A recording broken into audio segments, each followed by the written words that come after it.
Welcome. My name is Thomas Davis, but you can call me Duke. And in this video, I would like to discuss certain drivers and motivators in weight loss. One such motivator is family.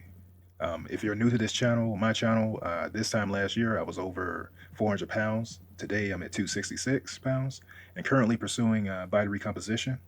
Now, I want to talk to you guys about a moment that occurred along my weight loss journey that pushed me to a point where I knew I would make and eventually surpass my goals.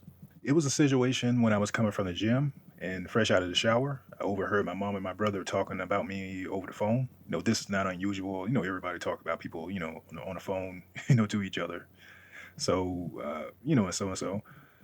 But this wasn't the case. My brother started laying into me, to my mom about me, talking about things that wasn't true, lying on me, basically stating that I was, this loser who thought he was better than people because he had a college degree that I never talk about, nor do I have frame or put on a wall for people to see or anything like that.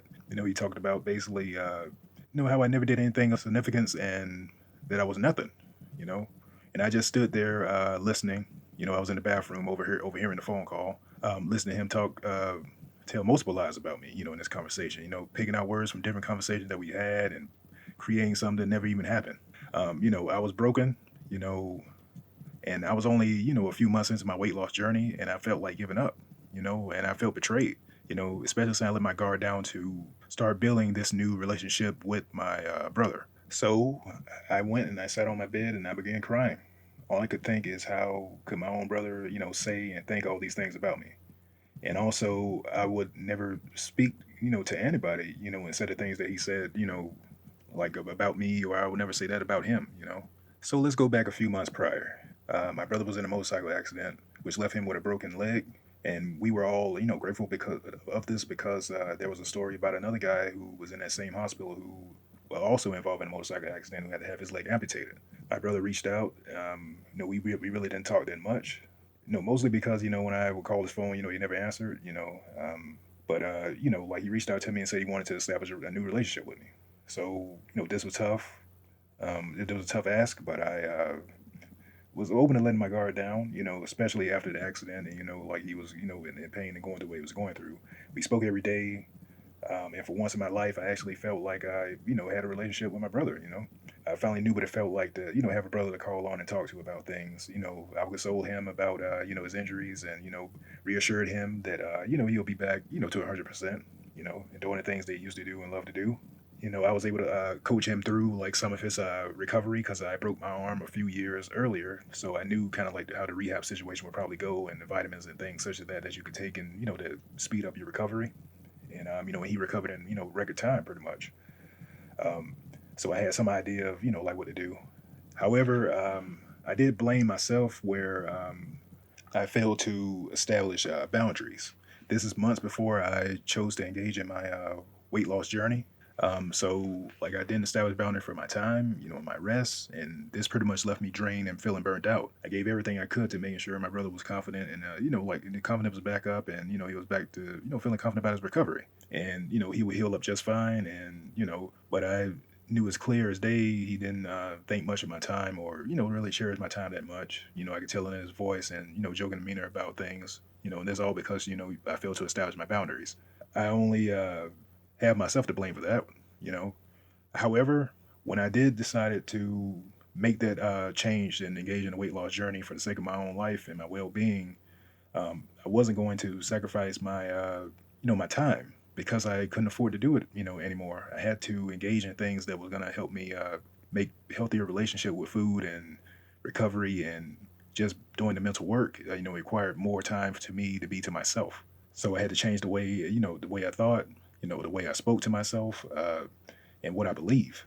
All these things take time, and time that I felt to him, to him it was just a joke. He didn't see me succeeding in my vision of losing weight, you know, because I was overweight my whole life, you know. So I could have, I can only imagine, what he thought when I told him that I was going to lose 100 pounds. He was the first person I told, by the way. I knew he didn't believe me.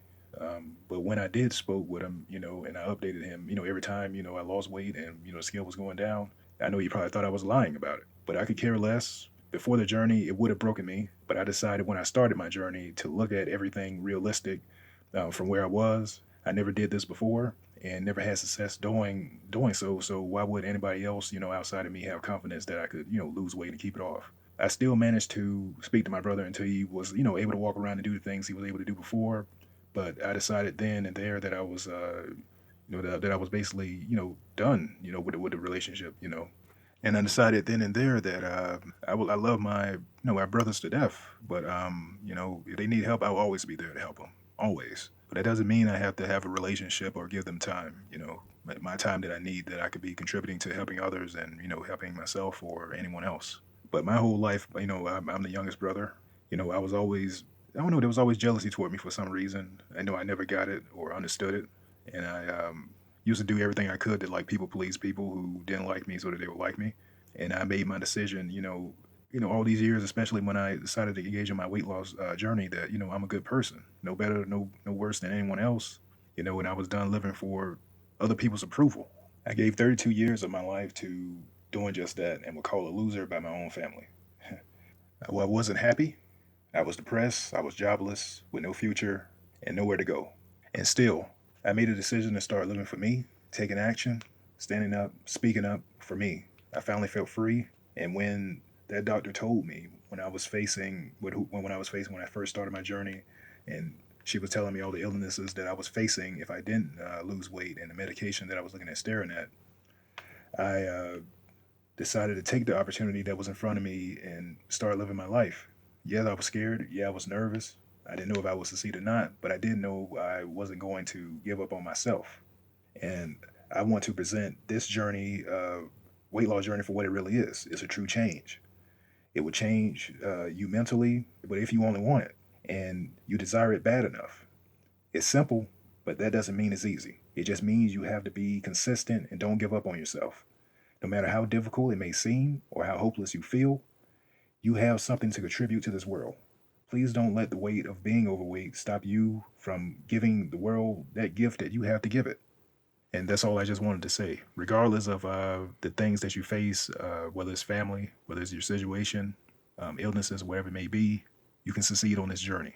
And that's why I created this channel. That's why I created this podcast. That's why I write these articles. That's why I post the videos that I post every day to let you know that you can do this. You are possible. Your vision is possible. All right. I just want to give you guys a quick word. Peace.